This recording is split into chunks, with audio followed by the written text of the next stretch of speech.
welcome back to Rating the List, where we review, discuss, and reimagine popular movie lists objectively.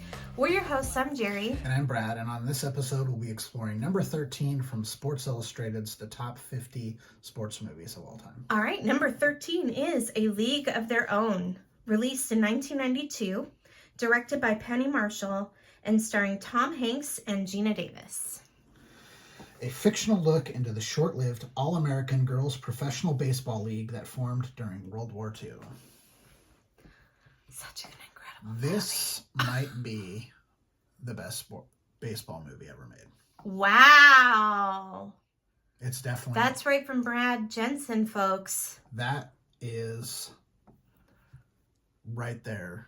I mean, it's as good as any of them. This movie is so good. It's so good. It's,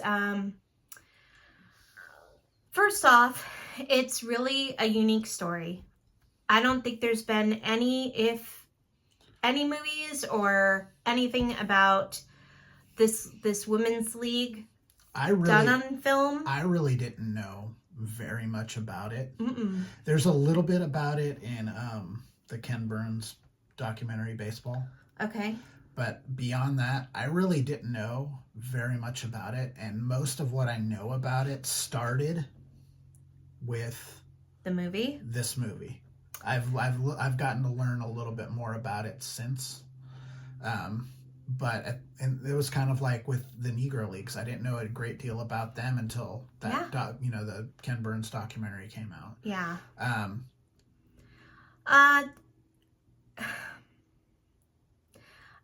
As a woman watching this movie, it really upsets me to know that time after time, we've been asked to pick up where men left off because they had to go to war or there was something going on.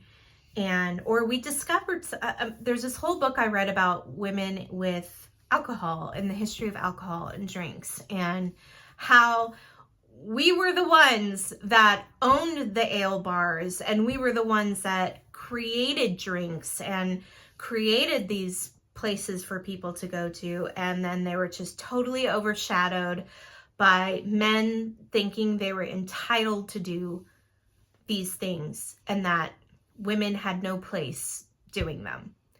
And that is exactly what happened to these women. They were like really good baseball players. Yeah. And were asked to do this professional team, and they did. And then the men came home and they were like, you're done. Yeah. Nobody's going to want to watch you anymore. And it wasn't even just that. It was, instead of highlighting, again, that these are talented athletes playing this game, it's more of a novelty. Like, instead of playing in pants or even shorts, they've got to play in skirts. Ow. Yeah, like if you've ever even slid in baseball pants, like you're going to eventually, like if you're not wearing sliding shorts, you're gonna like cut yourself up. And it's just, and they're trying to like do like athletic moves and stuff like that in a skirt. It's like they're like, hey, we want you to do this male profession for a while, but we still want you to be a woman. So, go to school, what's that called? Finishing school. Finishing school, wear a skirt, act appropriate, don't, shout out, don't have opinions, just smile and look pretty. That's basically what they wanted from them. It wasn't really about their talents as baseball players. It was just, hey, we just want you to look good for our country right now. And I feel that this movie really captures that. It really shows these women who liked playing baseball and were really good at it, coming together and were excited to be able to play in a real stadium and,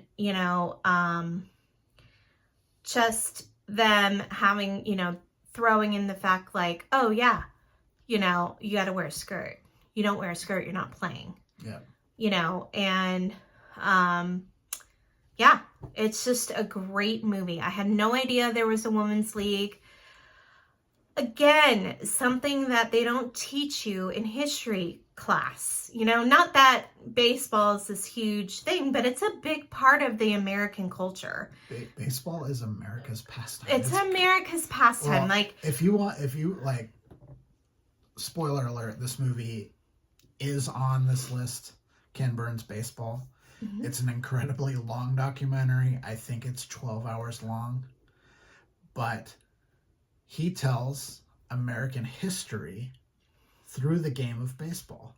So you do get that perspective, and you do kind of get the feeling of how important baseball is and has been to the fabric of America. Mm-hmm. And these ladies were certainly a part of that. The league was in place until like 1954. Mm-hmm.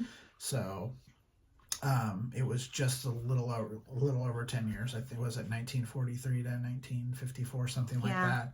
So, you know,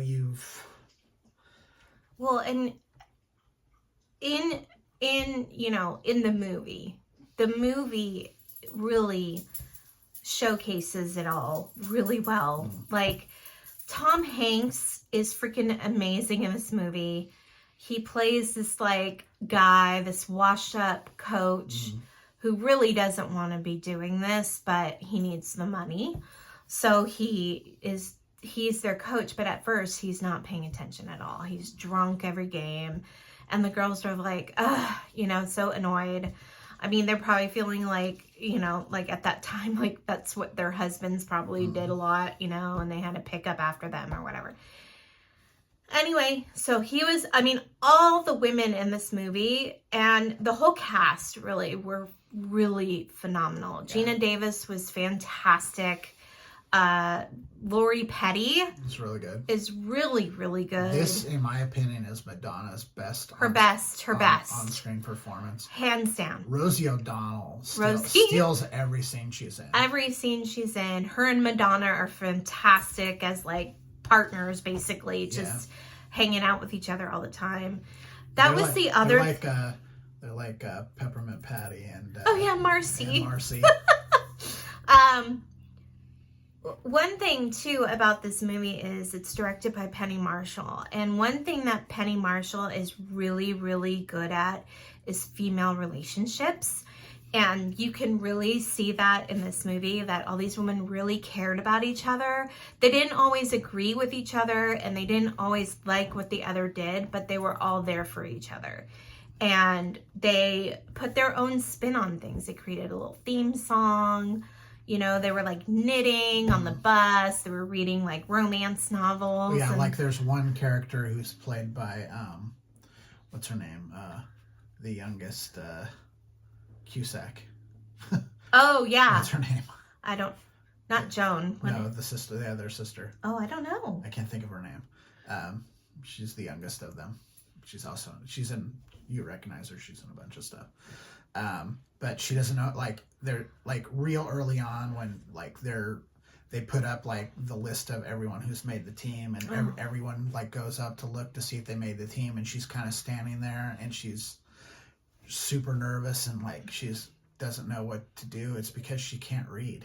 Yeah, and one of the women can get it, and she helps her. Yeah, and she helps her do it. But then there's a funny scene later where Madonna's character is teaching her how to read with these like Harlequin romances. Yeah, it's great. Yeah, I mean, like that's one thing that's really, really cool is just seeing the women's relationships with each other and the competitiveness between Geena Davis and her sister Lori Petty, like how they're, you know, the younger sister feels like she's always overshadowed by her sister, and her sister's like, you should be more grateful, you know, and it's a really interesting dynamic, To me, the stuff that happens off the screen is why this movie is so good. Yeah.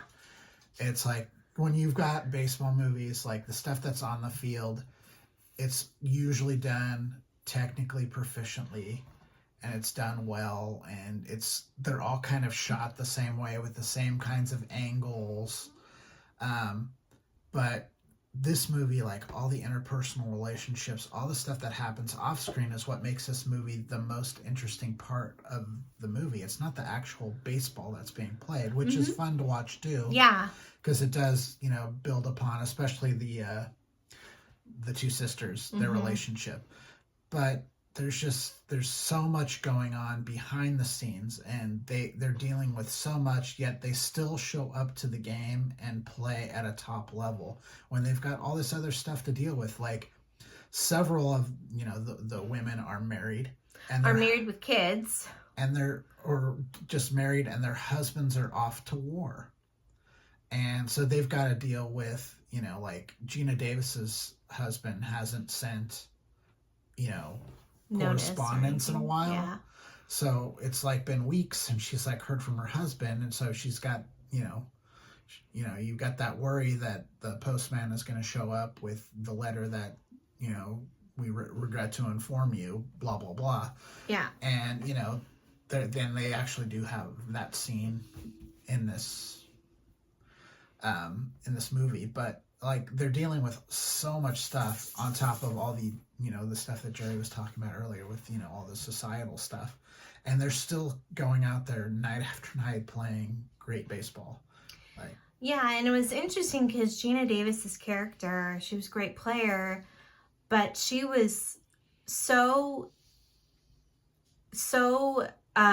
attached to her marriage that she was like, okay, he's back. I don't need to do this anymore.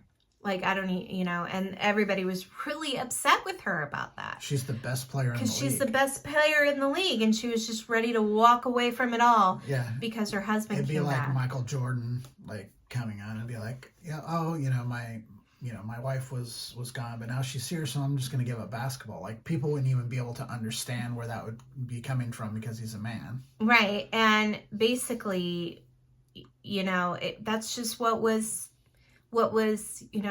expected of women, for them to put aside their dreams and their goals and their things that they like to do aside for their husbands. And that happened quite a bit. I mean, not everybody had a dream of being a baseball player, but there was, I'm sure, a lot of instances where this was happening.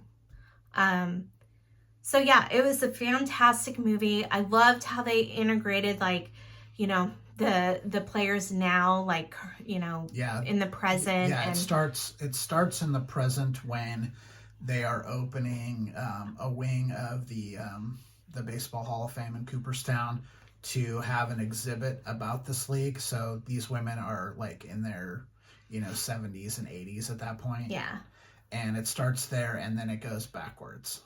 Yeah. So it's really, really, it's a really good film. If you have not, I mean, everybody is good. Even John Lovitz. Oh, he's great. He's great. Like, everybody is just on their A game, literally, in this movie. If you have not seen this movie, what are you doing? So I gave this one an 84. Jerry gave it a 92, so the list score is 88. Yeah. If you've seen League of Their Own and you love this movie, hated this movie, please let us know in the comments. If you'd like to contact us directly, please do so at ratingthelist@gmail.com. But I think that's it for now. I'm Jerry. I'm Brad. And we're rating the list. We'll see you next time. Bye. Bye.